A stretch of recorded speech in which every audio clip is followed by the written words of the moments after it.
welcome to Cope with Hope. Today I'm going to be interviewing Dr. Vinay Deshmane, breast surgeon, a specialist breast surgeon and oncologist surgeon who specializes in breast cancer and is associated with the Breach Candy Hospital, Hinduja Hospital, and the Asian Center. Dr. Deshmane is one of the kindest, most caring, most patient doctors that I know. And the team of doctors that he works with are the same. Dr. Zarir Udwadia, Dr. Anil Tibriwala, Dr. Ashima, and Dr. Sabita Desai. I am eternally grateful for having met them all. And I just think Dr. Deshmane is one of the most wonderful, kind human beings that I know. Welcome, Dr. Deshmane, and thank you so much. Thank you, Nandini. Thank you very much for that lovely introduction. How are you today? I'm very good today, and I'm thrilled that you're here today. And the first question that I'd like to ask you is, I think with day 69 of the lockdown, um, there was always the big C, and now there's the mega C that's kind of replaced the big C. And it has brought with it a lot of fears. The first time the whole world has come down to its knees. I'd like to know how you worked with your patients during this time, and what happened with surgeries, what happened with consultations, and what happened with, like, hospital visits, etc. Yes, this has been a rather disruptive era for us. When it actually started off in March, we were separating because a lot of my surgeries are planned, and sometimes patients are waiting for 2-3 weeks. Yes. Patients have received chemotherapy and they're scheduled for surgery at a month later or 3 weeks later. Yes. So I had a full list. But halfway down in March, when we continued operating, we were actually told by the hospital that, well, we are running short staff because of these problems, and the nurses were not coming in, ward boys were not coming in, the class 3, class 4 workers were not coming in. So we were really short staffed. So they actually requested us to cut back. Then after that, the lockdown really took hold, and then all the regulations kept changing. Should you do COVID testing? Should you not be doing COVID testing? Do patients require COVID testing before surgery? Everything was great. So really, April was really a washout in terms of surgeries. We all had to literally, grind to a halt. Hospitals are working up 4%, 5%, 10% of really what they were normally doing. Yes. It's not for surgeries. It's not just the surgeons and the doctors. There's a whole team that's involved. The anesthetists are at very high risk because when they're intubating a patient and there's airflow turbulence, the aerosol formation. So the anesthetists are at very high risk. So now newer techniques have been developed when they intubate patients, stuff like that. So April was really a very, very slow period. During this period, we started doing consultations on the phone initially. Now it's become video consultations. And that's how we are reaching out to patients. Patients do panic. So lots of panic calls. So work has been extremely disorganized for some time, but we're in a much more organized state now because of the video consultations. Patients have also got sort of used to it. Yes. So we are consulting patients by video. We are operating patients. Like I operated someone today. I'm operating 2 or 3 tomorrow because this is now coming towards June. That's really, we can't wait much longer. Patient like today, the lady I operated on was from out of town. She was waiting for a month and a half to come down, and then she finally came down from MP for a surgery. So she waited a year and nearly a month and a half for the treatment. So we are now forced to do them, and hospitals have also slowly geared up. They've got the COVID testing probably sorted out. Admissions are getting slowly sorted, but we are still working at about 5 or 10% of what we really should be working at. Okay. Yes, I mean, work is on now. And Dr. Deshmane, what do you do when you have patients in panic? How do you, I mean, I know how gently and how kindly you talk, but when a patient in front of you is in total panic, what do you do at that time? I think the single most important aspect is to be approachable. Yes. And that goes on to the youngest member of my team. All have to be approachable and cognizant that people do panic. So we try most of the time to preempt. Most of the patients who have already been treated do not panic as much as the new ones. Yes. And the first thing I try and tell them is that most cancers, practically all cancers, are not emergencies.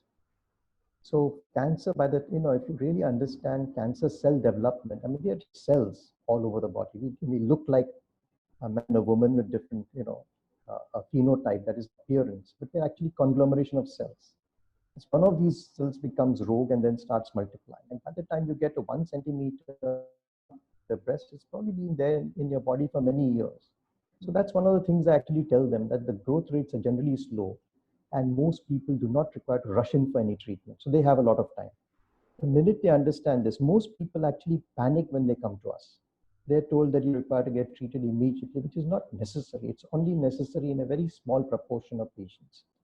So I think one is being approachable. Second is spending time with them. Yes. A lot of time, it's the relatives who don't allow the patient to speak. And we need to talk to the patient speaking to the relatives. And that is really what gives the patient the confidence of waiting and then undergoing treatment at a later stage. Yes. But there is a lot of panic. In fact, the psychiatrists feel that references for patients requiring counseling have increased by 10 to 15%. I feel that's the tip of the iceberg. Probably it should be about 20-30%. Which you feel Because has become more during this time? More during this time. People are stressed. I mean, families are stressed. Who wouldn't be stressed? I know Yes. doctors who have a new family member diagnosed with cancer, and they are all panicking. They also all want treatment immediately.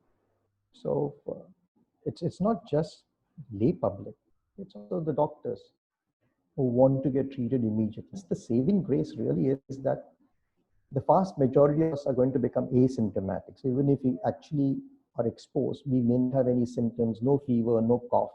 And that's the saving grace. It's only 10-15% who really will have symptoms or will require treatment. Yes. And Vinay, what do you see as the way forward from this, as a doctor and then also personally as a human being on this planet? What do you see as the way forward from all this? Well, in a way, this episode has actually forced all of us to take a step back and think about what's really going around in your own life and what's going around out. Yes. I think we all have to become socially far more conscious than we actually are. That's a given. We need to become more environmental friendly. Yes. We are going to have to. I think social distancing is going to be around for some time. But I take heart in the fact that everyone talks about the pandemic of 2018 or 1918. You know, that killed a lot of people in that era. Yes. But it went off, didn't it? I mean, people went back to normal lives. Yes. So and even with the SARS and the MERS, which even in the localized areas that they took place, I mean, it didn't last forever. People went back to normal lives afterwards. Yes. So I feel these sort of infections are going to come around time and again. As we probably damage the environment more, or for multiple reasons, we might see more of them. We'll start learning how to cope with things. Yes. And I think life has actually taught us in a very short while how to be content with very limited things. Absolutely. There we were living this amazing life, doing this, whatever you wanted, traveling, this, that. Yes. Suddenly no one's doing it. Yeah. And you have to be content with these things. I think one has to learn to be content within oneself. I think that's the secret. If you can manage that, life will change. But I don't think it's going to be so dreadful as everyone's making out to be. If you really see the trends all over the world, in the last 100 years, 200 years, nothing has gone on and kept killing mankind. We will evolve, like we are cells. Our cells are very, very intelligent things. They will evolve and prevent this virus from damaging us further. This virus will evolve. All viruses, when the mutations that take will not be dangerous ones. Some of them will make them milder. And it might just become like the normal flu that we have. The normal flu still kills quite a lot of people every year. Yes. But we haven't been giving attention to that. Here we were just worried because of the quick transmission. We did not have a medical system which was geared. And I do feel for the good of this country that I think the powers really open their eyes and realize that public health has actually not been developed for the last 3 decades in this country. Yeah. We have just not looked at. We look at the 4 medical colleges, they're the same medical colleges we studied in. 30 years back, it's the same thing. They should be the best hospitals in the country, really. But today they're in decay. And Yeah. we need to the government needs to put in lots of resources to develop public health. If Yeah. you have public health, then this sort of panic will not really need to happen. You think it's a good thing that we've had a lockdown for so long because we don't have our public health in place? Well, that's Systems. really what it's done. You have not been able to stop the virus. We've Yeah. not been able to eradicate the virus. What we have been able to do is, one, decrease the number of cases by decreasing transmission. We have also been able to develop a public system to some extent, so Yeah. that when patients fall ill, there are beds. So we are actually running short of doctors and nurses, very short. Yeah. I hope they have also realized that we require large numbers of staff, not only doctors, it's the nurses. Yeah. Why do we have nurses leaving India every year? It's because they're not paid adequately. More than that, what really upsets me, especially when I came back from abroad, and it struck me almost, is that we do not respect our nursing staff. A doctor like me will come, will see the patient go, but 80% of the work will be done by the nurses. Yes. We need them in large numbers. Today, what's happening? For example, what happened with one of the breach candy things? One nurse got COVID positive, and they blocked off 180 nurses living in a hostel. Where do you get the staff? If you leave 100 staff, how does a hospital function? Yeah. So, it's things like that. We need staff. So I think it's a multifaceted problem. It's not just money. I think it requires will.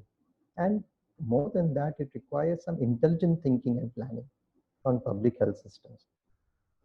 Well, hopefully we'll have that one day. I hope so. Intelligent I really thinking hope and so. planning. It'll be. We require peripheral hospitals. One of the things I heard about Sion Hospital, that patients were traveling 80 kilometers to come to Sion. I mean, why aren't there 3 or 4 large hospitals in New Bombay, in peripheral, in the western suburbs? You require hospitals which will take these, so people don't have to travel distances just to get big care. Then these hospitals will not get overrun with patients, and it's impossible. Today, people do want, whether you're paying or you're not paying. After seeing ER and all these sort of things on television, people feel that everybody should get extremely high level care. Yes. But they forget that extremely high level care is extremely expensive. Yeah. If you travel abroad for treatment, their treatments are 100-fold more expensive than we offer here. But we expect the same treatment. Now you require those sort of facilities everywhere to offer that. And this is expensive. Somebody has to bear the cost at the end of the day. Yeah. True. I hope that does happen one day. I want to thank you, all the doctors, for looking after us all at this time, because it's not an easy thing, because your lives were put on the line doing that. Yes, but what really makes a doctor actually very happy is finally to see a smile on a patient's face. That is the most important payment one ever gets. And that's what really attracts you into this profession. I mean, it's that smile or helping another human being, which is what really makes it tick. How sweet. What does hope mean for you? What does hope mean for you personally? I think hope is something which is sort of eternal. This is something which all of us need, all of us have to have, and a sense of belief that yes, things will actually pan out and be good. Thank you. Any other last words of wisdom to our audience, to the public, that you'd like to give?